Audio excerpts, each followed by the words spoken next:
there, welcome back to the JeepSolid garage. Today, 13 millimeter, perfect. We are working on my 1958 cj5. We've got a bunch of work to do on this restoration. If you're new to the channel, welcome. Like I said, this is Project Weldon. 1958 cj5, we're doing a frame off restoration.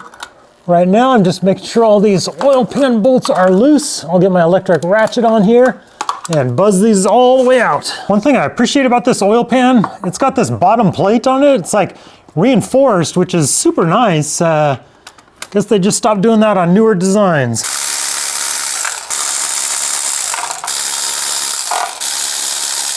And this is now post-Christmas. Not sure how soon they'll get this video released because I've got a lot of work to do on this, but I hope you all had a very Merry Christmas. Filled up on turkey and ham like I did. I got a few really cool gifts that I like. Here, I'll show you in just a second. I didn't know if this oil pan would just fall right down, but looks like they got it on there with RTV. Or I'm missing some bolts, but I don't think so. I think I got to get a little pry bar. But anyways, here's some of the things I got. First up, my daughter got me this little heater for the shop, which actually, it's really small. I mean, it's a little bigger than my hand, but it actually puts out quite a bit of heat. So that's a nice thing to heat up the garage a little bit. Just plugs in, super easy. The other thing that I got that I've actually been wanting for a while are these rubber like mechanic trays for organizing your tools and stuff when you're working on a project. Comes in a 2-pack series. They got that one there, the small one, and then this larger one here that you can use to just organize your tools or parts as you take them off. Obviously the oil pan bolts I'm not keeping organized because they are all the same size. But you can just kind of lay this on your engine or wherever, organize your sockets and stuff. I'd actually been wanting those for a while because they looked super handy, and so far I like them. I'll put Amazon links for both of these items in the video description below, so check those out if you're interested in that. All right, let's get that oil pan off. Let's see if we give it just a little pry here. Boy, it might be on there.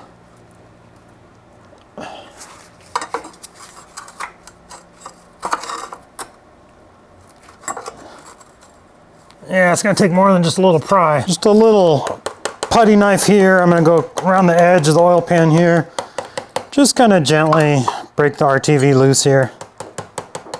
Fortunately, the engine rebuild kit I got to go with this comes with a proper oil pan gasket, so we won't need to RTV this guy. All I did was a little bit of the putty knife on this passenger side, and I think that's enough to break us loose here. Yep. A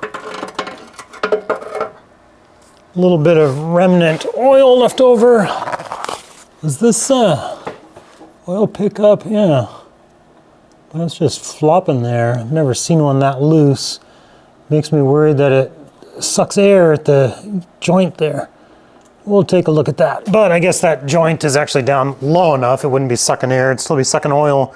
It's just gonna miss the screen on the oil pickup. Now onto the passenger side of the engine. The goal today is to get all the junk off of this side, the starter, coil, the distributor. On the distributor, it looks like there's just one bolt holding it on. The distributor goes all the way through to the oil pump. I don't want to mess up the timing, so honestly I was a little hesitant on removing the distributor. Like, I can just leave it there because I'm not rebuilding the entire block, but I do want to repaint it, clean it up, replace all the gaskets, so I do think I will take the distributor out. I'm just going to mark it up, keep everything straight because I don't want to mess it up. And with the bolt off the front of the crank, I can't really turn the engine over, so distributor is just going to be in line where it's at. So I'm going to put a mark where the rotor is pointed. And then I think I'm going to put a mark at 6 o'clock and 12 o'clock. And the reason I'm marking the rotor and just the orientation of it, a lot of them, when you pull it out, it has a helical gear on it and the rotor will turn a little bit. I'm not convinced that's the same in this case, but if it is, I've got the rotor marked. Let's see what happens here. All right, I've got you guys lined up a little straighter so you can follow the rotor here. It's lined up with that mark there. And I'll give you a little tip.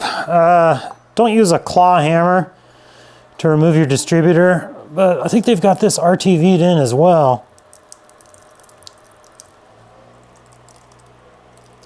Doesn't look like the rotor's moving at all, but it is sliding out.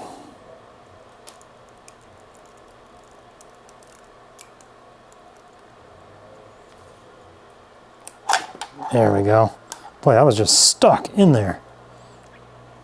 Rotor did not move at all. And then, so that goes to the oil pump down there. So I'm happy about that. Everything stayed lined up. I'll put the little mark here that says top. Rotor's gonna stay lined up there. But yeah, this one obviously did not have any helical gear on it that, you know, spins as you pull it out. On my YJ, yeah, you put it in and the rotor twists where it mates up with the camshaft. The camshaft drives it. That was one of the parts that made me a little nervous for some reason, taking the distributor out. Not sure why. I just don't want to mess up the timing or anything, because, oh, that could be a nightmare. Let's get this coil out of the way. And we're putting all the fasteners back so I don't lose anything. And now finally, let's get this starter out of the way. And what a chunky monkey that is. That is a big starter. Looks like mounted there, and then 2 bolts up here to the transmission. And this little 1/2 inch here, this looks like it's gonna come out super easy. So far, I've been super lucky on the bolts on this thing. A lot of them on the engine, honestly, I think they were too loose. The head was pretty tight, but you know, the valve covers, the side valve cover, the fuel pump, all those other things, they were just super loose. No broken fasteners on this engine, but when it comes to the drivetrain, that'll be a different story. And big old 3/4 inch on these guys up here.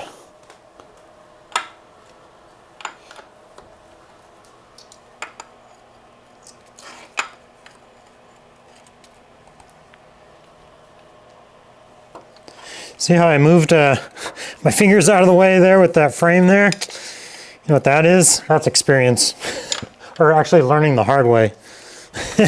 And some more fasteners that are just coming out surprisingly easy.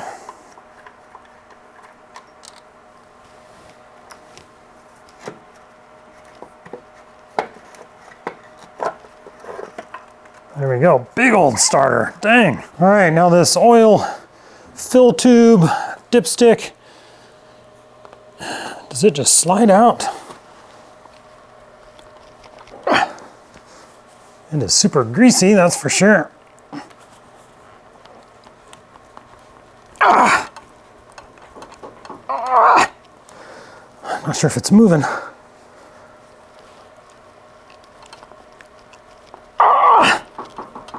I think so.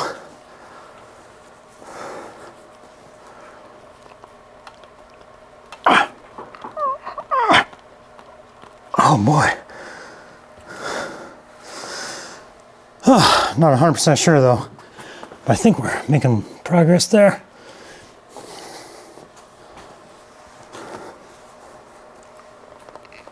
Oh yeah, whew.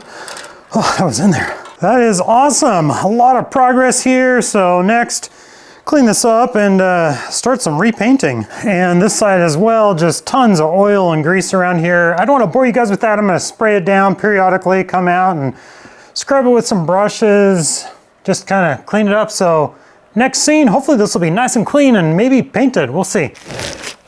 Well, I wasn't sure how or when to make this video. I wanted to update you guys on some things going on in my life.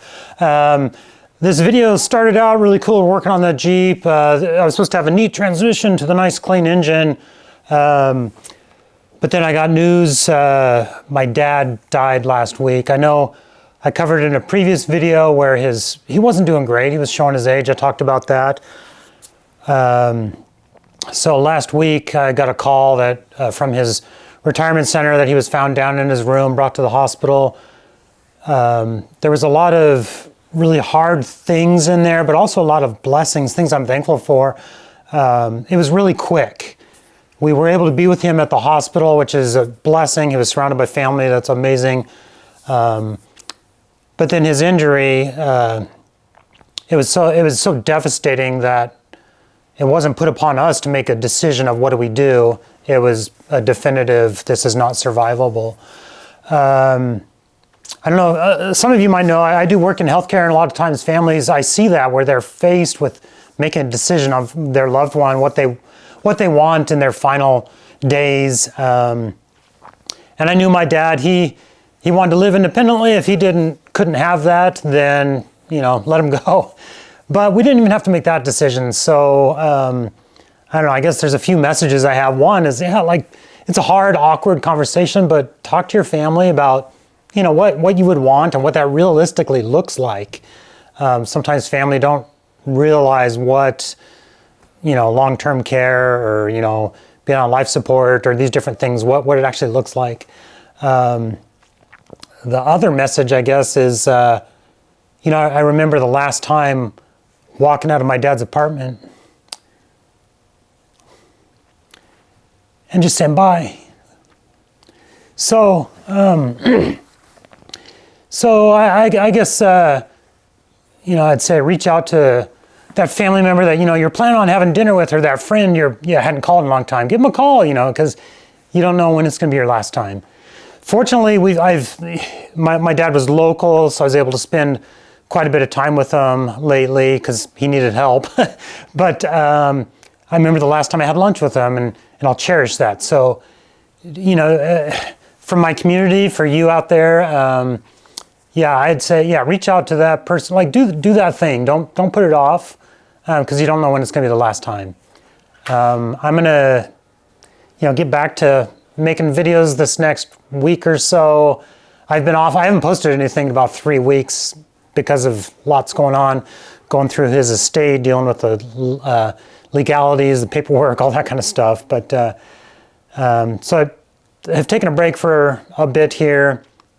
But as those things are winding down, I'm going to get back to the project, and it's a nice, you know, getaway or just something fun to work on. And it doesn't mean I still can't remember and think about my dad and, you know, the good times we had, and, you know, the remembrance of him.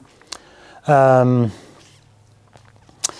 yeah, your guys' I appreciate you guys' support. Leave a comment down below. I really do appreciate those, and I read all of them, every single one.